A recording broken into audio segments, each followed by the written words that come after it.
This is Let's Talk Teens, a parenting podcast sharing tips on raising amazing teenagers. We are both certified life coaches that have worked with teenagers as coaches, mentors, and teachers. We are sharing what we found to work when dealing with teens and tough issues. This is Abbi and Cheree, episode number 1, Your Teen's Not Broken. Okay, Abbi, let's talk about this. So often as parents, we think there is something wrong with our teenager, or that we as parents must have done something wrong or aren't doing it right because of how our teenagers behave. You know, maybe they procrastinate. Maybe they're afraid to go to the party or to call their friends or text their friends. Maybe they just want to play video games all day or be on their phone. And we think something has seriously gone wrong. Or that we're a bad parent, like something went wrong with us. And because we messed up our child, like this is the product. For sure, right? I mean, they're broken or I did it wrong. We either blame them or we blame us. Something has gone wrong. Well, I am excited to talk about this topic because I think it helps teens and parents alike when they understand that nothing has gone wrong. Your teen is not broken. They have a normal human brain. And there's just some things that are going on inside of their head that are causing some problems. And when we know about those problems, we can change some things and understand some things and show up a lot different as a parent of teens because we know what's going on in their head, right? I think so many parents are going to benefit from the advice that you have today because you've put in the time to study and know the teenage brain. And now we're going to give you the fast, do these things or understand these things even, right? To help so that you realize what's going on as a parent and you can take a step back and go, okay, it's not me, it's not them, it's just this human brain, this human experience that we're having. Yes. And then you're going to wish as a parent that you would have known this when you were much younger. It's going to help you as a parent of these teenagers, but it's also going to help you in your everyday life. So here we go. This is so good. Let's talk about the science behind our thinking. Is that cool with you, Abbi, if we start there? Oh, yes. Let's start at the beginning, right? Let's do. Okay, so we have 2 parts of our brain that do our thinking. We have that prefrontal cortex. That is our logical brain. I often, when I'm working with clients, talk about how it's our intentional brain and it's our choice brain. We love this part of our brain. There's a few problems. It isn't fully developed until we're at least 25, right? And I think girls are a little earlier than boys, but that's about the time frame that it's fully developed. So our teenagers, they don't have a fully developed prefrontal cortex or higher brain. So we've got to give them a little bit of slack for that. They're not going to be real logical all the time. I think the skeptic in me goes, no, they're pretty smart, right? They know better than this. But have you ever watched one of those fails videos of adults? And you're like, wait, don't back your truck up into that wall or don't do this. And we all can revert to that, lower side of our brain that we're just like, this is survival. This is instinct. This is our fight or flight. And so we're all capable of this really dumb thinking. And so when I just want to hit my head against the wall and go, are you kidding, teenager? Why are you doing this? Why are you choosing this? I have to go, oh yeah, this is like a fails video where we're just not thinking. And I think we've all experienced that where we go, I didn't think, I just acted. Yes, I'm so glad you brought that up. That is a perfect analogy of this lower brain, or it's scientifically the amygdala and brainstem area. It's our survival brain. It has so many names, as I'm coaching teens, as you're coaching teens and we're teaching them, this is the monkey brain. This is the animal brain. This is the scaredy cat brain. I mean, it has so many names, right? It is that part of our brain that wants to just survive. And it is very, very reactive.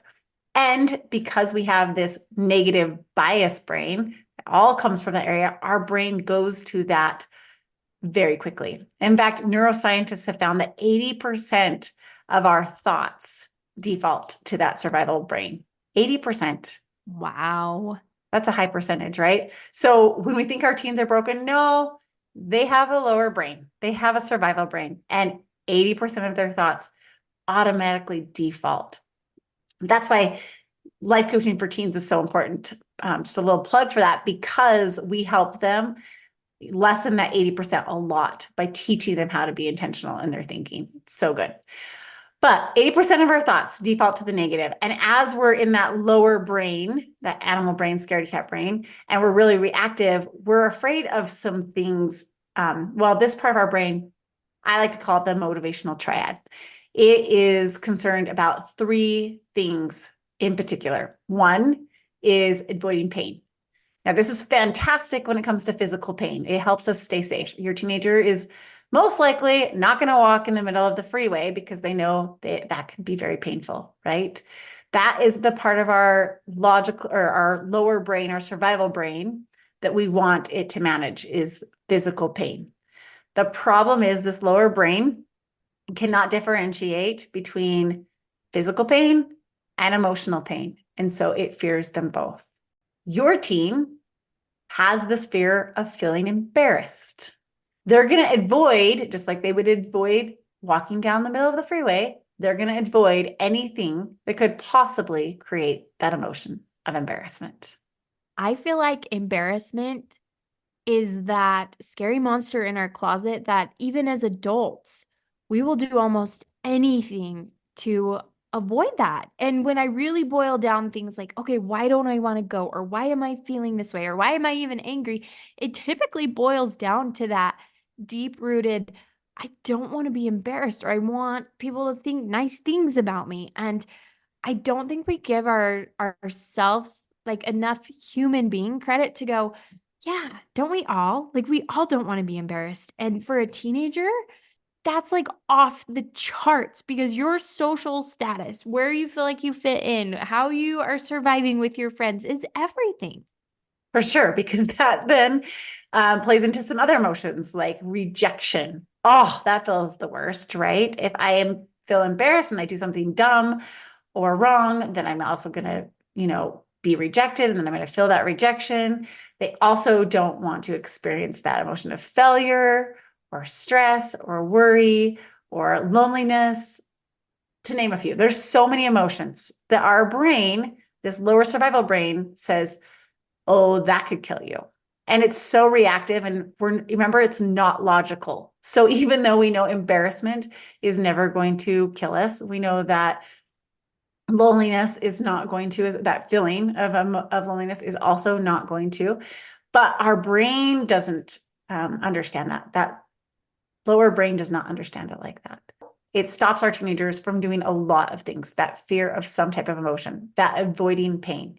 So it's so important as parents to think, okay, why is my child avoiding this? Why do they not want to do their homework? Oh, maybe they have a fear of failure. Maybe they feel inadequate. That's painful to them. So they would much rather go get on their phone or game or do something that they're good at, right? So that's that number one. Like our brain thinks emotions can kill us. It feels very painful. We're going to avoid it at all costs. Number two in the motivational triad of our survival brain is our brain is wired to conserve energy. If we go without sleep for 7 days, we will physically die. So our brain is wired to make sure we rest, we take a break, we sleep. Because this part of our brain is super overactive and 80% of our brain is functioning there, we think anything that takes energy could kill us. I know for me as a mom, and maybe you parents out there can relate, 5 o'clock comes and I have to make dinner. And man, that seems like it is way too much work.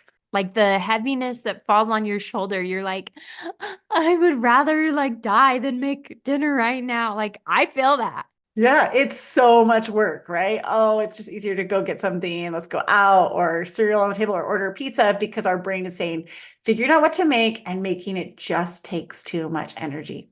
So anything that's hard takes focus, is new, effort, any of those things, your brain's going to say, oh my gosh, I'm going to do that later, or I don't want to do this. And those are the two key phrases. I don't want to do this, or I'll do it later. That's when we know that lower brain is trying to boss and tell us to procrastinate what needs to happen. And so we think our teenagers are broken because they procrastinate. No, they have a very human brain. Okay, why do you want to get this homework done now, even though you really don't want to do this homework? Why will you do it now? What's the benefit? Have your teenager come up with a why. When they have a compelling reason to do that thing they don't want, it's easier for them to do it. Why do I make dinner? Because I love my family sitting at the table and I know it's going to be healthier than eating out every night. I have some compelling whys. It helps me push through that lower brain. Then it also invites my logical brain to start thinking about, okay, this really actually doesn't take as much energy and time as I thought. How long is this homework going to take me? Oh, if I sit down and do it, 30 minutes tops, then I'm done. So it when I stop and think about it in a different way, then I can use my prefrontal cortex. I've coached a lot of my teen clients in just taking a breath. And like sometimes I mean it literally, but most of the time I just mean like a mental breath of like, okay, like, and just even that couple seconds of pause cues our brain into jumping into that logical side, like you're saying, that says, I don't need to order pizza for dinner. Like we're fine. I can do this. I can call my friends. I can do this homework assignment. Like just taking that pause for long enough that our brain can kick in and go, oh, yeah, you do have a why. Oh, yeah, I do want to get this done. I have found to be so powerful. I love that. And two, like reminding us that putting it off actually takes more energy. It doesn't conserve energy. Our brain thinks it's going to be easier. Well, it actually usually creates more stress, more overwhelm, some other emotion that our brain hates. And we're having to carry around that burden for a long time. So even just reminding ourselves that, reminding our teenagers that this is not actually helping you, it's causing more problems for you down the road. Do you see that?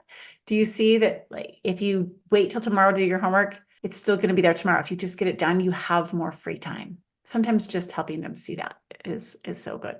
I don't want to throw you off. So if this needs to be pinned for later, let me know. But like as a mom, you get so frustrated when you do these things and you go, hey, take a breath, it's fine, let's think through this, and your teen really pushes back on you. So like what would be your advice, Cheree, for like bossing their brain? And maybe we need to finish the triad to understand that, but I'm just, that's kind of what's floating around in my head of, okay, but what if that doesn't work when I'm like, hey, listen, you're in your lower brain, like you need to just take a breath, you know?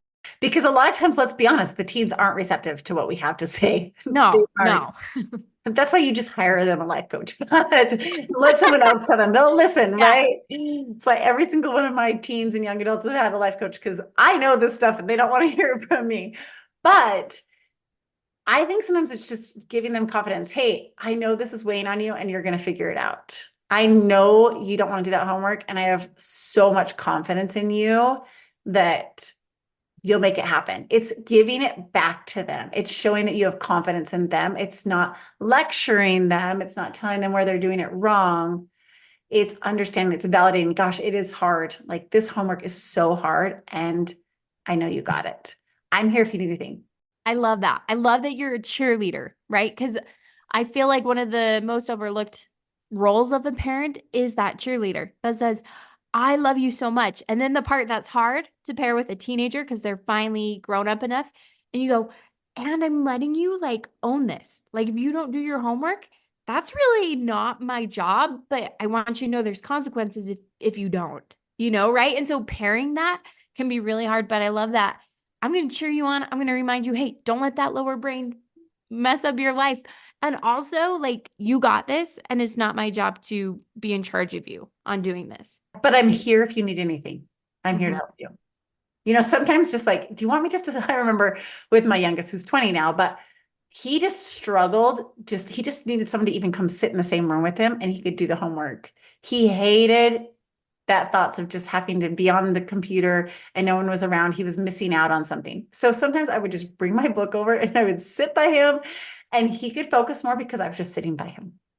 So sometimes it's just, how can I help you? How can I help you accomplish this? I know you've got it, but if there's anything I can do to assist, can I go get you a bowl of ice cream to eat while you do your homework? Can I sit by you? What do you need from me? Could also be an idea.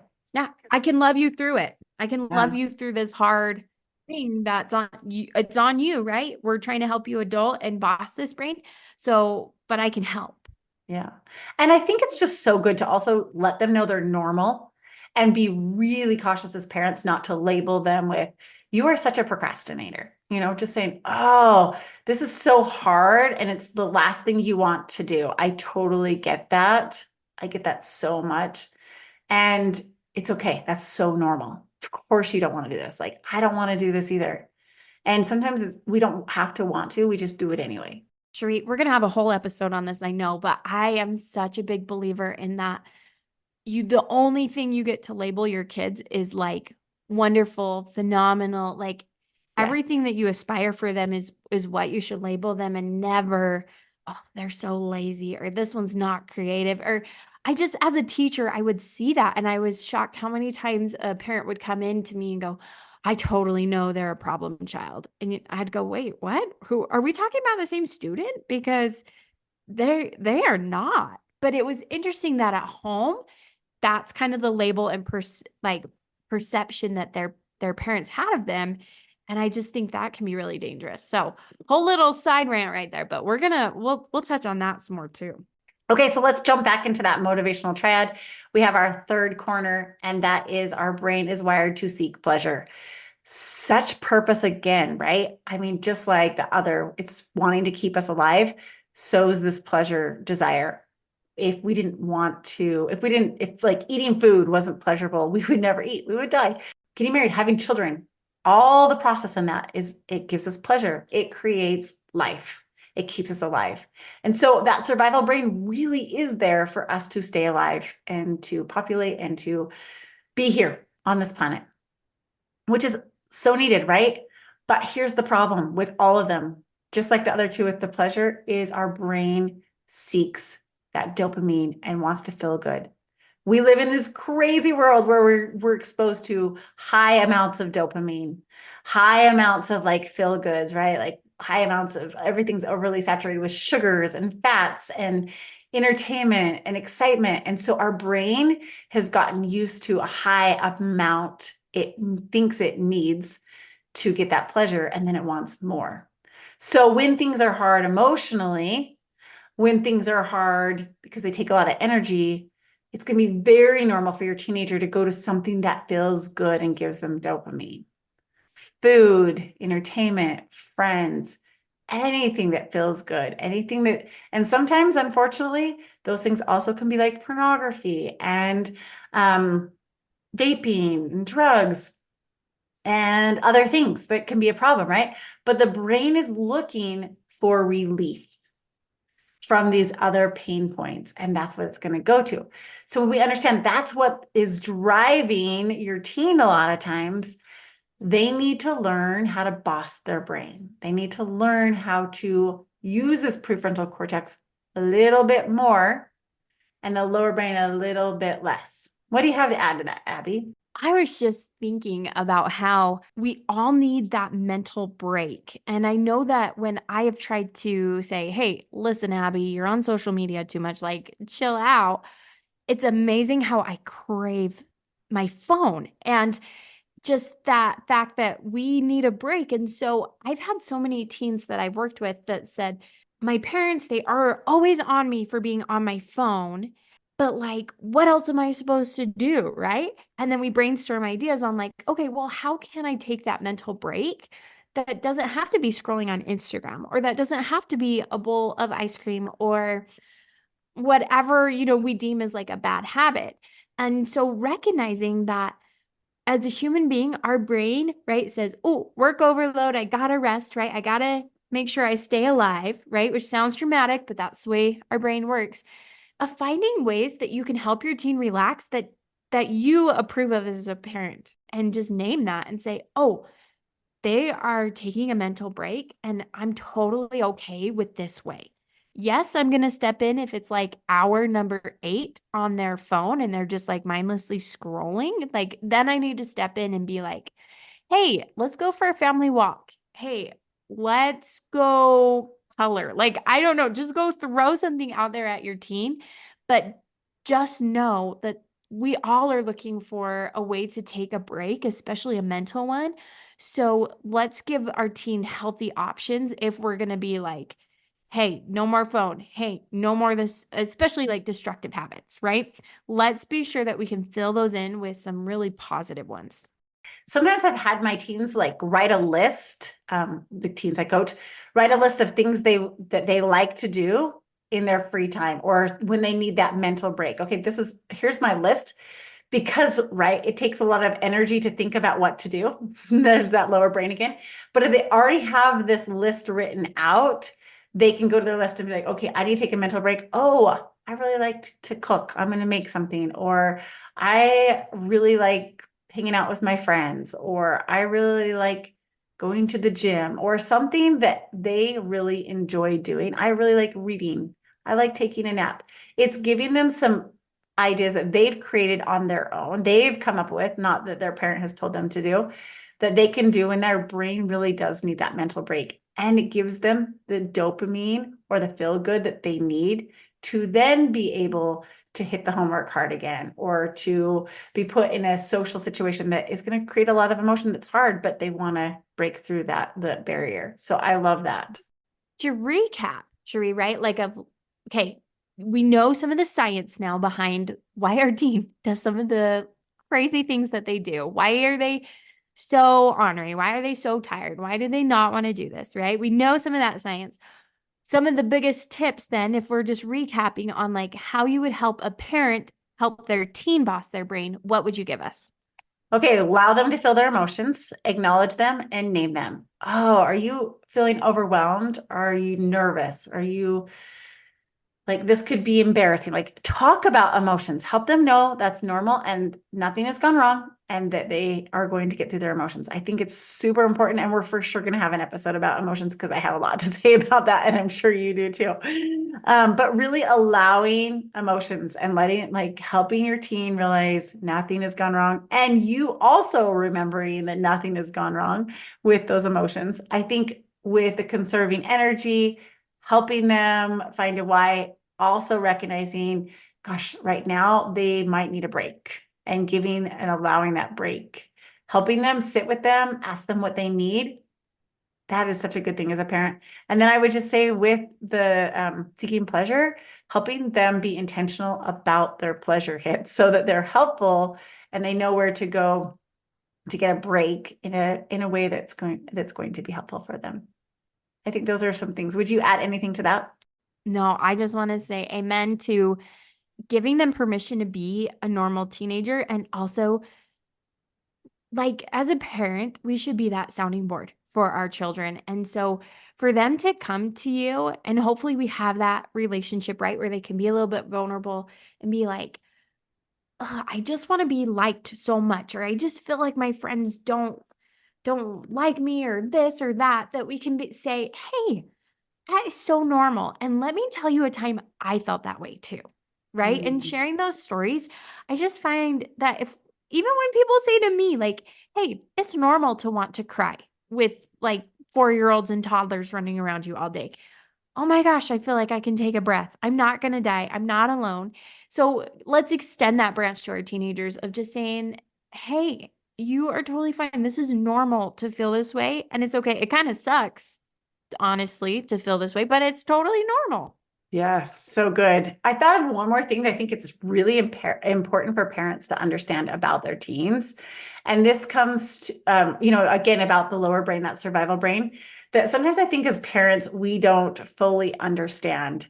And that's this idea of our kids experiencing FOMO or experiencing not being allowed to go hang out with their friends, or, maybe you have a curfew where your kids are coming home earlier than some of their friends and your kids freak out about it. Let me tell you and explain to you what's going on in that survival brain. This is a real deal thing, but we talk about how our world has evolved, but our brain hasn't. So if we were to call this lower brain, the survival brain, a caveman brain, which people call it that all the time, you think about a caveman and the people there, they travel in a pack. They live in a pack of people. They stay in the cave where they're safe and they stay together because it's safe from the predators. It helps them survive. Well, our brain hasn't evolved from that. So you think about your teen and all their friends are together in a pack, or all their friends are hanging out and they can't go. That is the equivalent in their brain of them being kicked out of the pack, and they have to survive on their own. They have to figure out how to do this on their own. And it feels honestly to their brains like they might die, that they might not survive because they have to fight off predators and they have to figure out how to create food for them. That's the caveman brain. But their teenage brain is doing the same thing.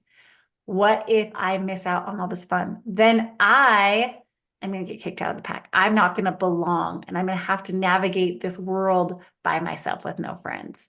And that feels very scary to them. Have you experienced that also, Abby, as you worked with teens? Oh, I mean, yes. Yes, in all the ways. I was just thinking that one thing that I love to tell parents when we are talking about that caveman brain, right? And oh, being social, like if not being with their friends, it kills them. I think sometimes parents misinterpret that and they go, okay, so I should always let them hang out with their friends. I'm like, no, you can totally decide and say, hey, guess what? You're not going to this party for whatever reason, whether it's I'm worried there might be alcohol there. I don't like all the time you're spending, or even, hey, it's your sister's birthday dinner and you have to be there. Like I put down my foot. What I love to tell parents is we tell you this as coaches just so that you know that they're going to be honoring or they're going to be sad or they're going to be upset at you. And guess what? Like totally normal. And you don't even have to feel bad about it. Like you can just be like, oh my goodness, this is that caveman brain. I totally validate that they're feeling intense emotions. And I'm still making you come to your sister's birthday dinner. We just take a breath and go, oh my gosh, my teen is not the only teen to freak out about this. I'm still a good mom. Yes. And I love that you followed up with that because that is very important. It isn't, I am not a believer in just giving your teen whatever they want so that their brain can feel good and they can feel safe at all. So I love that you brought that up because I think that is so important to just know. We want you to understand the science behind it, what's going on in their head, so you can understand them. You can have a little bit more compassion for them, and you can maybe hold a little bit more space emotionally for them. And you can still show up as the parent you want with the rules, with the guidelines. I would not change that. That's such a loving thing to do, to have an answer of no sometimes when it's not good for your kids, but you can also understand them. So it's just good, right? Yeah. Your Okay. teen's not broken, Your right? Your teen's teen not is broken. not broken. So help them boss their brain. As a parent, practice bossing your brain as well, right? Practice navigating your emotions and knowing that the emotions that you're feeling from your teen are also safe, even though I feel like they're not. It's all good, right? So we get to all practice bossing our brain, and we're all human. I think I sometimes forget, especially when I get off of like a coaching session and I go, oh, I got to work on that too. Like we forget that we are a work in progress too. Yep, we're all still learning to boss our brain because we all still have a very human survival brain.